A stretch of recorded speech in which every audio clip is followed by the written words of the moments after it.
Attends 2 secondes, parce que là, j'ai un truc à vous dire. Un vrai truc.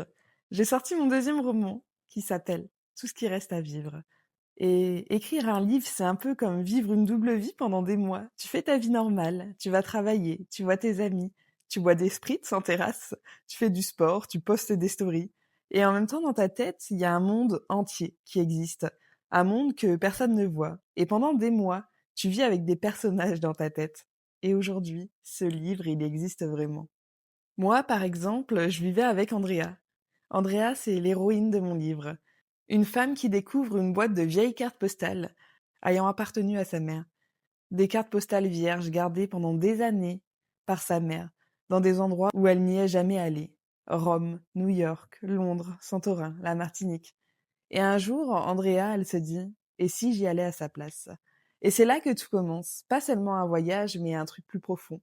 Le moment où quelqu'un réalise que sa vie, elle ne lui ressemble plus. Et je crois que c'est un moment que beaucoup de gens connaissent. Ce moment étrange où tu te dis, attends, comment j'en suis arrivé là? Le travail, les habitudes, les choix qu'on a faits, et parfois les rêves qu'on a oubliés. Et je crois que c'est pour ça que j'ai écrit ce livre.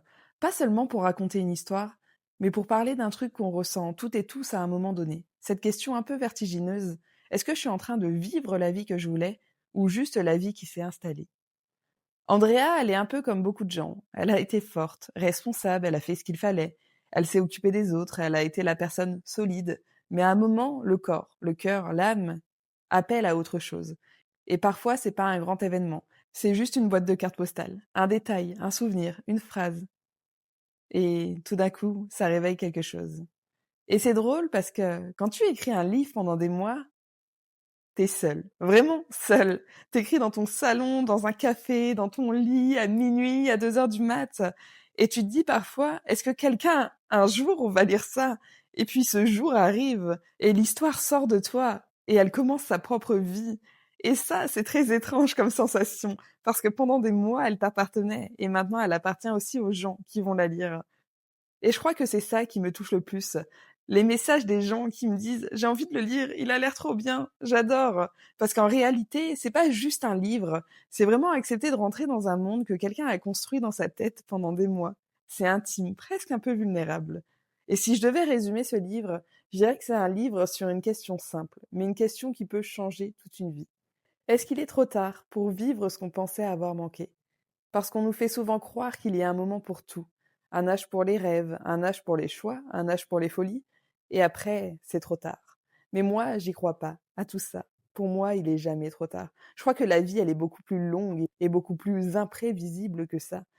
Et que l'âge, ça ne veut rien dire.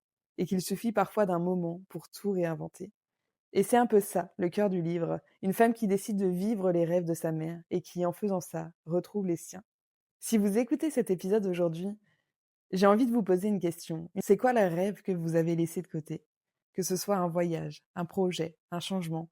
Le truc que vous vous dites un jour, peut-être. Parce que la vérité, c'est que la vie, elle ne commence pas un jour. Elle est déjà en train de se passer. Et peut-être que ce livre, c'est pas seulement l'histoire d'Andrea. Peut-être que c'est aussi un petit rappel. Qu'est-ce qui reste à vivre? Et parfois, c'est bien plus grand que ce qu'on a déjà vécu. En tout cas, si vous voulez voyager avec Andrea, le livre s'appelle Tout ce qui reste à vivre. Il est disponible sur Amazon, bientôt à d'autres endroits, mais je le dirai vite en story. Et je vous promets une chose, c'est pas juste une histoire de voyage, c'est une histoire de liberté. Si cet épisode vous a parlé, n'hésitez pas à le partager et à parler de tout ce qui reste à vivre à un ami, à votre sœur, à votre mère, peu importe, ou quelqu'un qui a peut-être besoin de se rappeler qu'il n'est jamais trop tard pour vivre.